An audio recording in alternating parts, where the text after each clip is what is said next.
Beredar tampang dua oknum anggota TNI inisial Prada Y dan Prada Z yang diduga terlibat pembunuhan WK.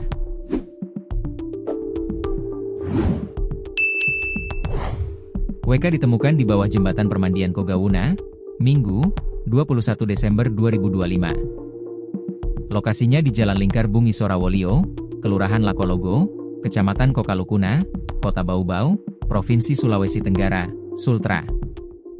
Saat ditemukan WK dalam kondisi tanpa busana, badan penuh luka bahkan ada luka bakar. Foto dua terduga pelaku sempat beredar luas di media sosial. Tampang Prada Y dan Prada Z berkepala pelontos dan pakai baju tahanan warna kuning. Keduanya juga dikawal ketat dan diapit oleh dua anggota Denpom Bau-Bau.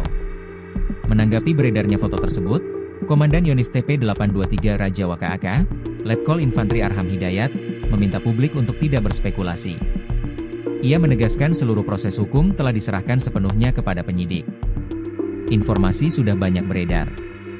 Untuk memastikan apakah benar yang bersangkutan terduga pelaku dan bagaimana barang buktinya, silakan dikonfirmasi langsung ke penyidik, ujarnya, Rabu, 24 Desember 2025. Hingga kini, pihak Denpom belum mengungkap motif maupun kronologi lengkap peristiwa tersebut.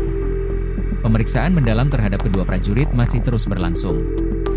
Letkol CPM Haryadi menegaskan, pihaknya masih menunggu pelimpahan berkas dari kepolisian untuk melanjutkan proses hukum sesuai kewenangan militer.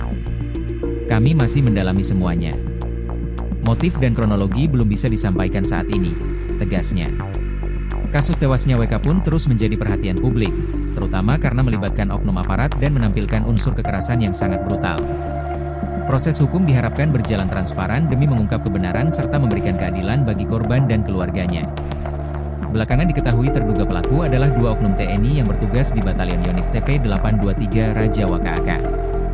Mereka merupakan Prada Y, 19, dan rekannya Prada Z, 19. Usai melibatkan dua oknum TNI, kasus ini akhirnya dilimpahkan ke Pom Bau-Bau untuk dilakukan penyelidikan lebih lanjut.